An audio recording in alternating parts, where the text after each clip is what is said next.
Ya baik teman-teman, Assalamualaikum warahmatullahi wabarakatuh. Semoga teman-teman selalu dalam keadaan sehat.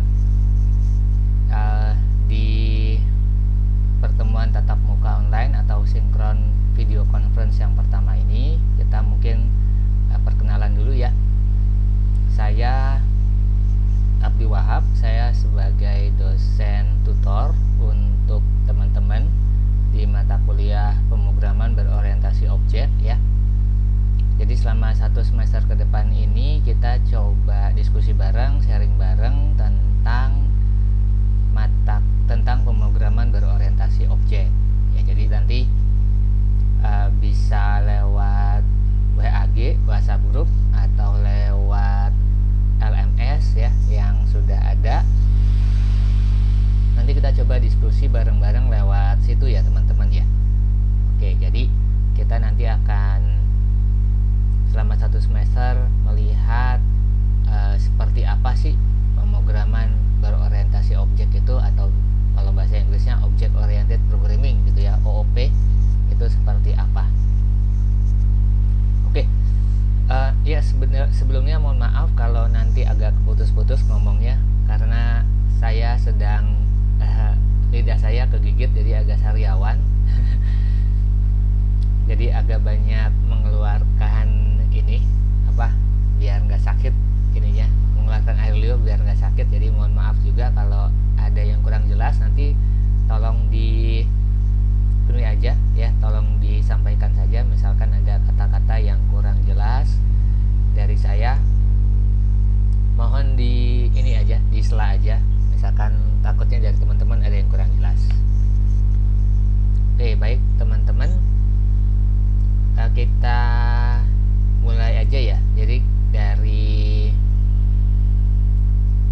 sebentar, saya coba lihat di bagian ini dulu.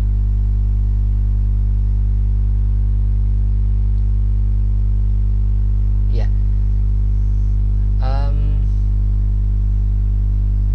oke ya.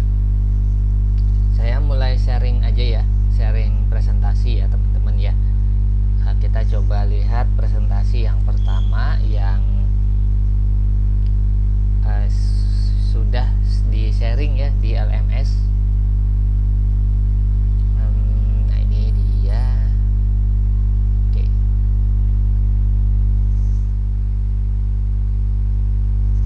Apakah sudah terlihat teman-teman?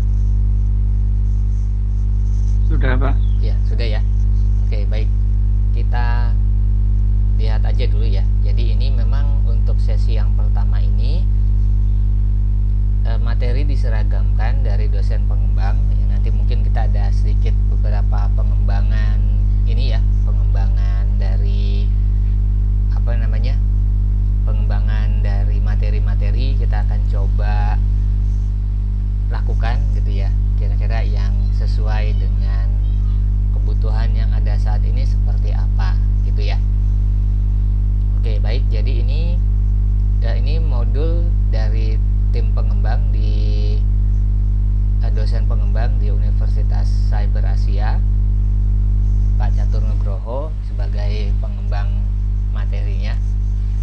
Ya, kita akan coba diskusi dari sesi yang pertama ini tentang ini ya, konsep dasar dari PBO dan juga konsep prosedural gitu ya.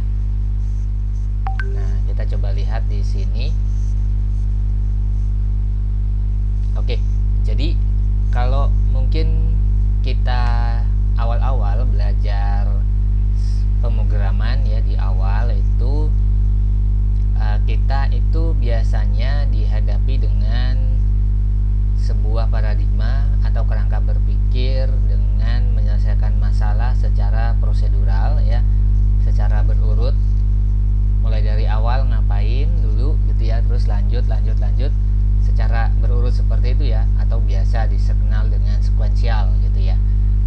Urut-urutannya mulai dari menginisialisasi sebuah variabel gitu ya, atau mendeklarasikan sebuah variabel, kemudian masuk ke dalam inti programnya di mana ada percabangan, perulangan seperti itu. Nah, baru mulai nanti outputnya apa.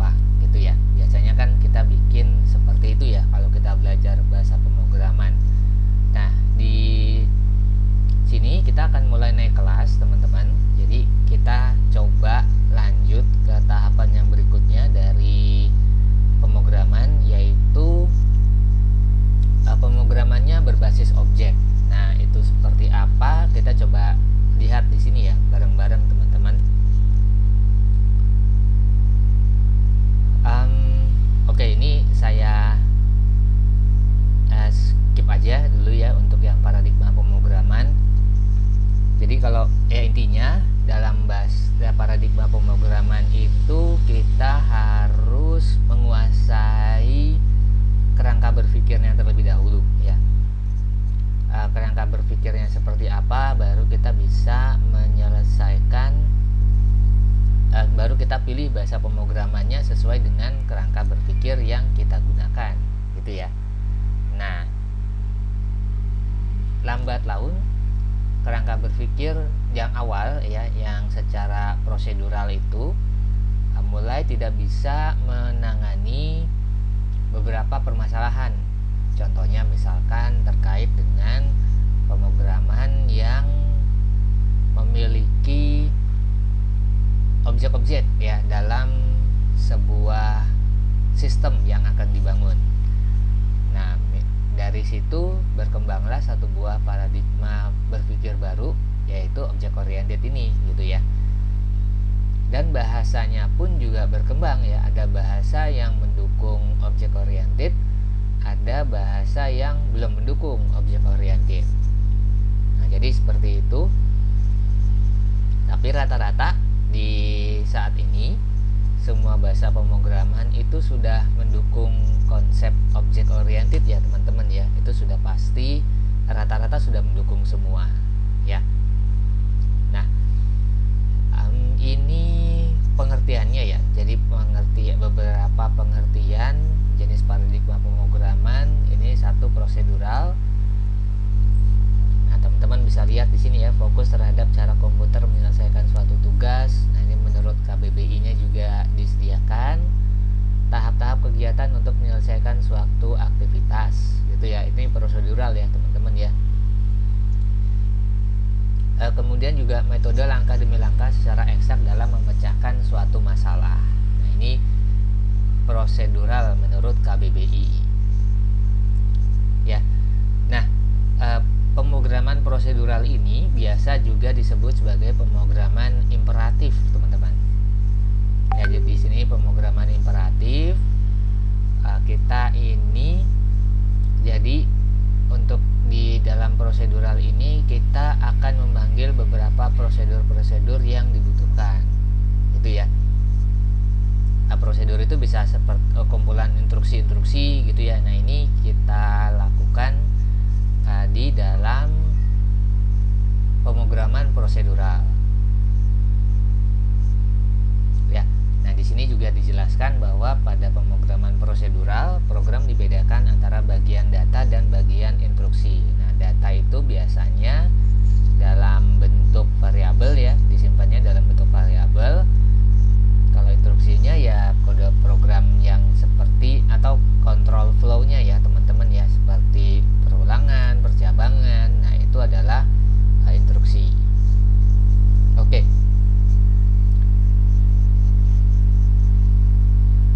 Nah, kemudian kita lihat yang pemrograman berorientasi objek ya, atau OOP, Object Oriented Programming. Nah, bedanya kalau di dalam prosedural itu semua instruksi dan data, instruksi dan data itu dituliskan berdasarkan urutan gitu ya, berdasarkan urutan bagaimana kita menyelesaikan suatu masalah. Nah, tapi berbeda dengan di konsepnya object oriented ya teman-teman ya. Nah, di sini kita akan melihat bagaimana kita itu akan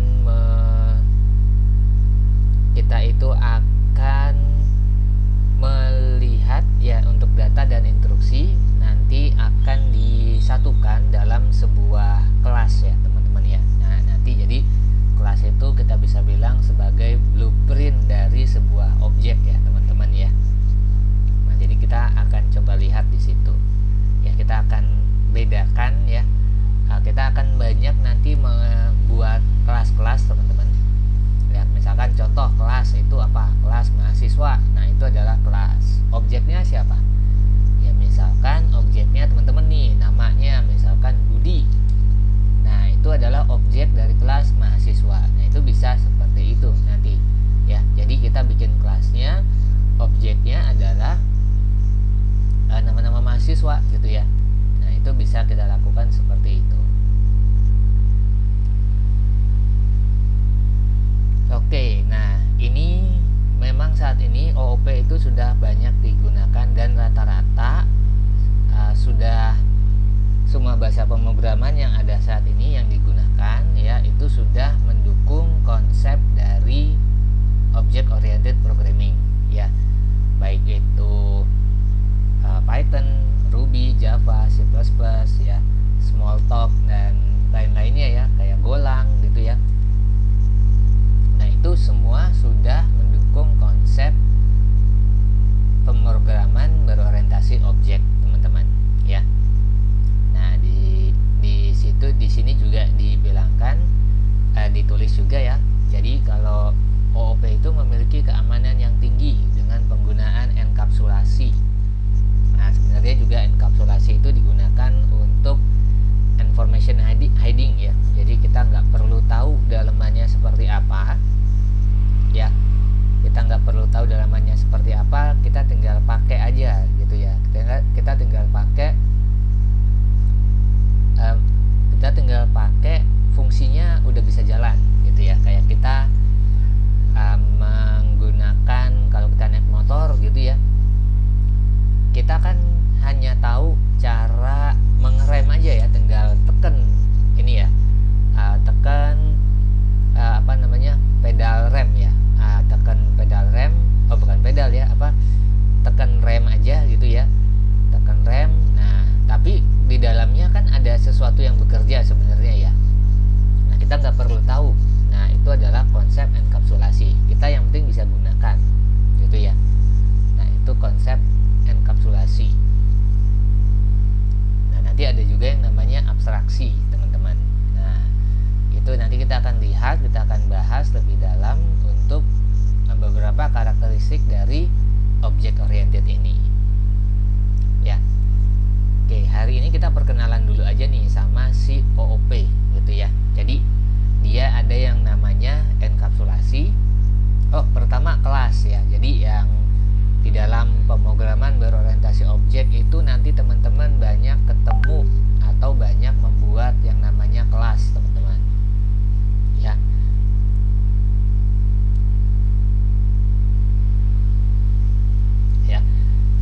Jadi banyak nanti teman-teman akan banyak membuat yang namanya kelas. Nanti teman-teman juga akan ketemu yang namanya enkapsulasi.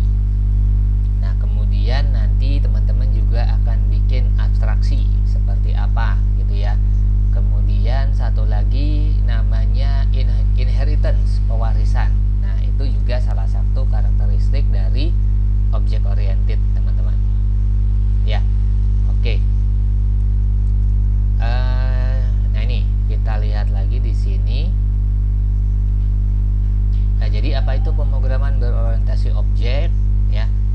Nah, kalau di sini dituliskan adalah suatu metode pemrograman yang berorientasi kepada objek. Nah, ini berbeda dengan struktural programming ya, teman-teman. Nah, jadi nanti di dalam objek, jadi yang banyak berperan itu adalah objek ya, teman-teman ya. Nah, objek itu seperti apa? Nah, nanti kita akan coba lihat nih.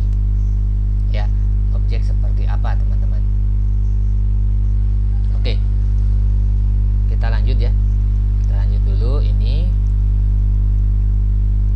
Nah, ini ada kenapa kita harus menggunakan OOP gitu ya.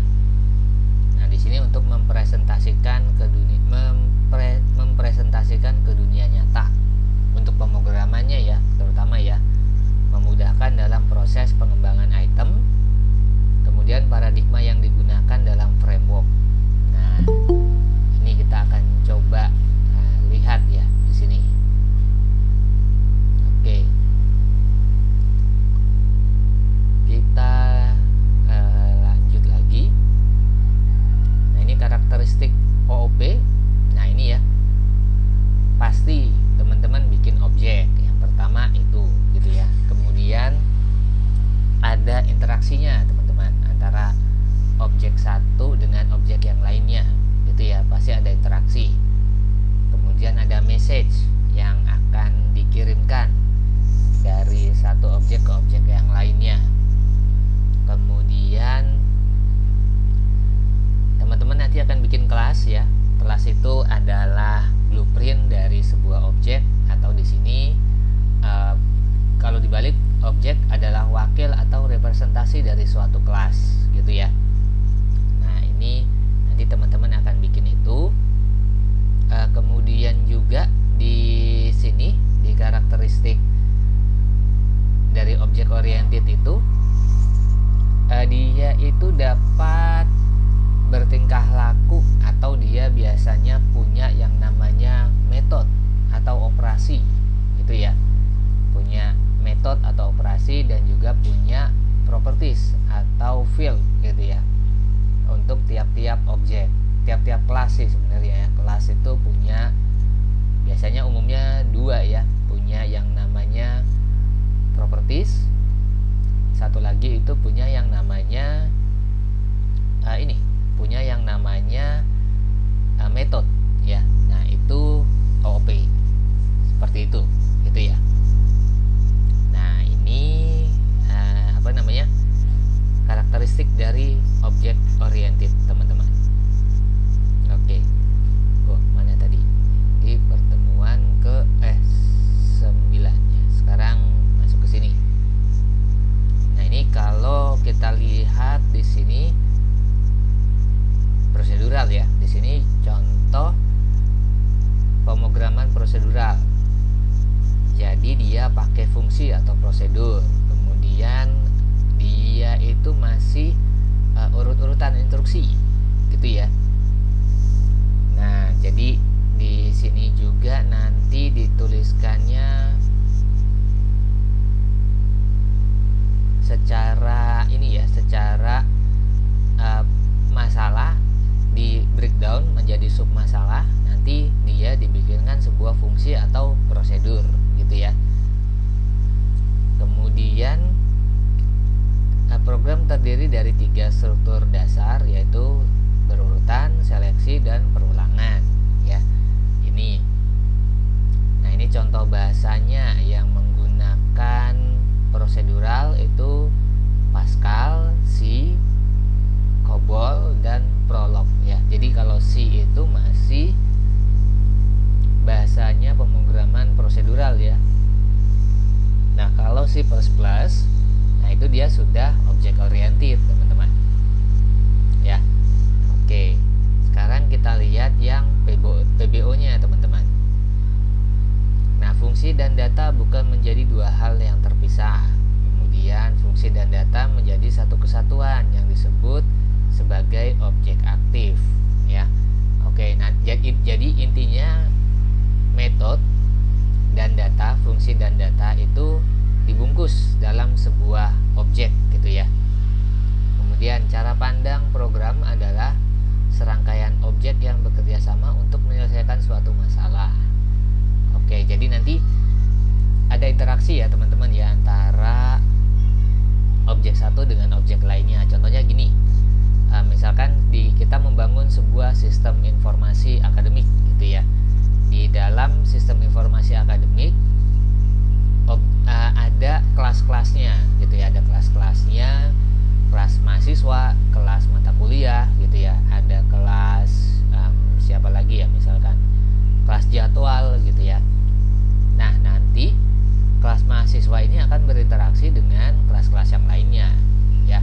Tapi nanti untuk di dalam dunia nyatanya, kelas ini akan diwakilkan oleh objek. Nah, objeknya adalah teman-teman nih sebagai mahasiswa gitu ya. Mahasiswa mengakses jadwal teman-teman. Nah, itu berinteraksi antara objek mahasiswa dengan objek jadwal. Nah, seperti itu ya. Jadi ada interaksinya seperti itu untuk menyelesaikan suatu masalah. Suatu masalahnya apa? Misalkan masalahnya teman-teman pengen melihat jadwal gitu ya. Nah, teman-teman login ke dalam SIA itu, teman-teman itu adalah salah satu teman-teman sedang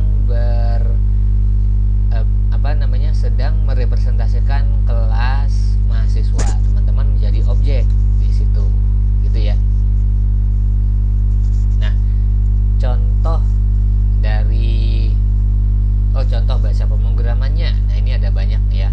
Java, Visual Basic. Saya rasa sih Visual Basic itu masih setengah-setengah ya. Mungkin yang ini ya, Java, Python, Ruby, PHP, PHP, C#, C++ ya. Nah, itu sudah pasti. Kalau setahu saya Visual Basic itu ya, itu ada kelasnya sih ya, yang Visual Basic ya. Oke, masuklah ya. Kita masukin aja nih Visual Basic. Oke, lanjut ya. Sampai sini teman-teman ada yang ingin didiskusikan, ditanyakan sebelum kita lanjutkan?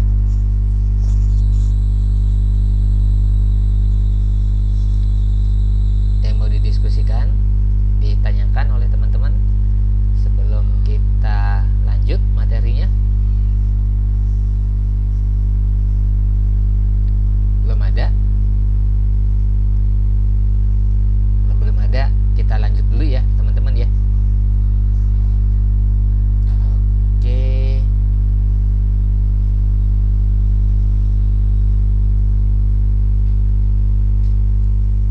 Kita lanjut ke keuntungan object oriented. Nah, ini pertama. Keuntungan yang pertama itu kode bisa di reusability, dapat digunakan kembali ya. Ya, jadi kalau kita membuat sebuah kelas, di kelas tersebut ada metode. Nah, kita bisa tuh menggunakan metodenya tersebut ya, dengan cara mengakses si objeknya, kemudian kita gunakan metodenya. Nah, nanti kita bisa lihat nih seperti apa gitu ya pas implementasinya nanti. Kemudian juga kode mudah untuk pemeliharaan, untuk maintenance ya. Nah, ini juga untuk memudah ya, biasanya nanti ini sih tergantung ya untuk maintenance-nya seperti apa. Nah, nanti kita coba lihat aja. Kemudian kode jauh lebih singkat, efisien. Nah, ini juga sebenarnya relatif. Kalau misalkan sistem atau program yang kita buat itu kecil, mungkin pemrograman prosedural itu lebih efisien gitu ya. Tapi kalau sudah yang besar, nah akan lebih efisien kita menggunakan object oriented teman-teman. Nah, jadi kalau projectnya sudah besar, biasanya nanti akan lebih efisien kita menggunakan object oriented ya. Kalau misalkan kecil sederhana cuma nampilin hello world gitu ya. Nah, itu kalau yang prosedural biasanya akan lebih cepat ya, lebih singkat gitu ya. Kalau ini kan kita harus bikin kelas dulu ya. Kemudian kelasnya kita harus maksudnya kita bikinkan metode ya. Nah, kalau ngikutin kaidah-kaidahnya object oriented biasanya panjang tuh ya gitu ya. Kalau kita mau hello world aja gitu ya dari sebuah objek, nah itu biasanya panjang, ada beberapa yang harus dilakukan ya. Nah, tapi intinya kalau ya teman-teman membangun sebuah sistem yang sudah agak besaran, dia pasti lebih efisien teman-teman ya untuk object oriented ini. Oke. Nah, kemudian lanjut ya, nih masih keuntungannya, lebih memudahkan perbaikan kode, refactoring. Nah, ini nanti kita akan dibantu nih kalau seperti ini, dibantu dengan penggunaan dari IDE ya. Jadi kita akan coba nanti menggunakan IDE, Integrated Development Environment ya, untuk melakukan atau membantu kita dalam memprogram menggunakan Java dalam pemrograman berorientasi objek gitu ya.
membuat program kendaraan bermotor seperti Honda, Suzuki, Yamaha gitu ya.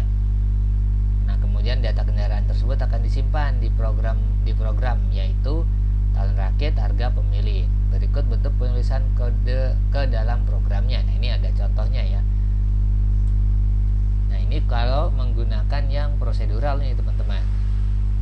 Ya. Di sini ada disimpannya seperti di sini aja nih, ya. Jadi tahun rakit Suzuki, harga rakit Suzuki, kemudian pemilik Suzuki, gitu ya. Nah, jadi ada banyak ya. Kita kalau misalkan ada yang punya motor Suzuki ada banyak, nah ini berarti kita punya tahun rakit Suzuki 1, tahun rakit Suzuki 2 gitu ya. Jadi ada banyak gitu ya. Nah, itu nggak efisien ya. Nah, ini kalau teman-teman bandingin dengan kita bikin seperti ini ya. Nah, ini kita bisa ambil contoh di sini ya. Kita punya kelas motor di sini ya. Nah, ini seharusnya M-nya besar ya. Kalau kaidahnya object oriented itu kita membuat sebuah kelas, M-nya harus M besar teman-teman ya. Kata sebuah kata diawali dengan huruf besar ya, itu untuk kelas. Kalau untuk objek diawali dengan huruf kecil. Ini udah bener ya. Untuk motor harusnya M-nya M besar nih teman-teman ya. Motor Suzuki New Motor. Nah, kita punya sebuah kelas dengan nama motor, kita bikin objek. Di sini objeknya adalah Suzuki ya. Nah, di sini kita bisa langsung. Nah, ini adalah, kalau di sini ini adalah parameter ya. 2021 32 apa nih ya? Ini datanya apa gitu ya. Di sini datanya adalah harganya. Harga ini pemilik, ini 2021-nya lagi itu tahun STNK ya. Tahun STNK-nya. Nah, jadi kita akan lebih efisien menuliskan seperti ini gitu ya teman-teman ya. Tapi sebenarnya ini kita harus bikin dulu nih kelas motornya teman-teman. Gak bisa langsung nuliskan begini ya. Kita harus bikin dulu kelas motornya, baru kita bisa pakai di sini teman-teman. Nah, jadi ini contohnya. Jadi nanti kalau ada Suzuki yang kedua, pemilik yang kedua, ya kita tinggal bikin satu baris program ini aja lagi dengan ganti namanya dan nama objeknya. Suzuki 2 New Motor, misalkan tahunnya berapa, 2022, harganya sekian, namanya siapa, tahun SNK-nya berapa, gitu ya. Nah, ini contoh dari pemrograman berorientasi objek teman-teman. Oke. Mungkin biar lebih jelas saya coba praktekkan ya teman-teman ya. Oke, sebentar.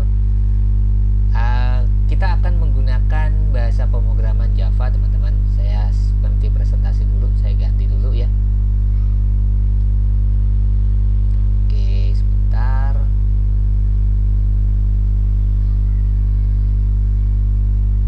Oke, saya share screen ulang lagi.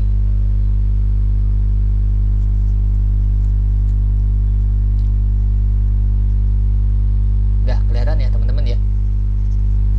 Oke. Jadi kita akan menggunakan Java teman-teman. Nah, ini teman-teman bisa search ya di Google. Nanti untuk instalasi Java banyak sekali dokumentasinya. Nanti di modul kedua itu ada caranya ya teman-teman ya. Untuk instalasi Java nanti di pertemuan kedua mulai hari Rabu ya, nanti akan saya sharing untuk cara instalasi Java. Teman-teman bisa mengikuti langkah-langkah yang ada di situ ya teman-teman ya. Oke. Nah, teman-teman bisa download sebenarnya di Java Oracle ya. Karena Java itu sudah dibeli sama si Oracle. Nah, ini Java Downloads ya, yang oracle.com ya. Ya, jadi sejarah singkatnya Java itu dulu punyanya Sun Microsystem teman-teman. Sun Microsystem itu dibeli sama Java, tapi hanya yang Java Development Kit ya, Java Standard Edition. Jadi ada beberapa versi Java ya. Ada Java yang Standard Edition, nah ini yang Java SE, ada yang Java Mobile Edition J2ME ya. Dulu zaman saya waktu itu dulu masih ada Nokia, handphone Nokia itu menggunakan J2ME untuk bikin aplikasinya. Kemudian ada satu lagi Java Enterprise Edition teman-teman, JEE ya, Enterprise Edition. Nah kalau yang awalnya open source, nah ini sih juga masih open source ya, yang Java juga ada OpenJDK-nya ya teman-teman. Nah Java ini, yang Java Standard Edition ini dibeli sama Oracle nih teman-teman, dibeli sama Oracle. Nah kalau untuk J2ME itu sudah lama mati gitu ya, karena sudah ada digantikan dengan Android ya, Nah kemudian yang untuk yang Enterprise Edition ya, itu nggak dibeli ini sama Oracle, jadi dia license-nya masih free ya. License-nya itu berdasarkan Apache. Nah jadi yang megang lisensinya adalah Apache dan dia open source teman-teman. Nah tapi ganti nama, bukan yang namanya bukan Java Enterprise Edition lagi, tapi namanya Jakarta ya, namanya Jakarta. Nah Java Enterprise Edition atau yang sekarang namanya Jakarta Enterprise Edition itu digunakan untuk membuat aplikasi berbasis web teman-teman ya. Kalau untuk yang Java ini, Java Development Kit ini lebih ke arah aplikasi desktop dan juga aplikasi berbasis konsol ya. Konsol itu yang kayak gini ya, command line kayak gini teman-teman. Nah ini seperti ini nih. Nah ini jadi seperti ini ininya, aplikasi berbasis konsol seperti ini ya. Oke. Nah di Java juga ada dua versi ya. Oracle mengembangkan sendiri, tapi tetap nih untuk community itu ada yang namanya OpenJDK. Nah ini saya kebetulan pakai OpenJDK versi 18 ya. Nah teman-teman bisa download dari sini aja nih ya. Download mau versi berapanya nih, mau pakai teman-teman sistem operasinya apa, tinggal pilih di sini Linux, macOS, Windows ya. Nah ini teman-teman tinggal pilih di sini.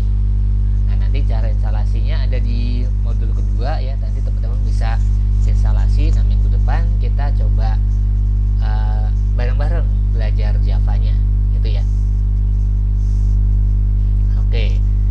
Nah ini jadi nanti teman-teman download di sini untuk Javanya ya. Ketik aja Java Oracle, cari yang Java download Oracle gitu ya. Nah nanti kesini teman-teman tinggal download nih untuk Javanya. Nah biasanya minta login ya, login aja, daftar gitu ya pakai email teman-teman, udah kok gitu ya. Nanti udah download dia.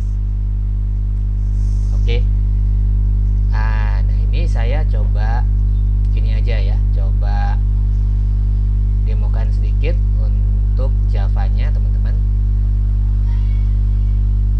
Oke. Jadi di Java itu saya kesini dulu ya. Sebentar.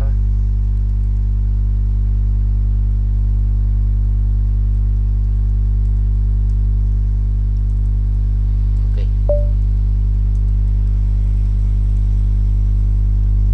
Nanti mohon maaf teman-teman, saya ini menggunakan Linux ya. Jadi sebenarnya nanti kita ini aja sama sih ya. Nanti kita intinya sih saya akan kita menggunakan satu IDE yang sama ya, Integrated Development Environment ya, yang sama biar kita nggak terlalu susah-susah gitu ya untuk kalau ada masalah apa-apa. Tapi untuk Javanya teman-teman harus download ya, harus install dulu gitu ya, baru kita bisa menggunakan satu IDE yang sama nanti teman-teman. Nah ini saya mau tunjukin aja ke teman-teman ya. Kalau di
seperti yang di sini, nah yang seperti ini gitu ya, kita harus bikin yang namanya konstruktor teman-teman.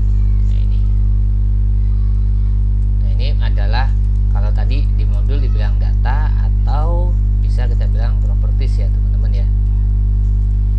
Nah properties dari kelas motor. Nah kemudian di sini konstruktornya ya. Konstruktor itu apa namanya,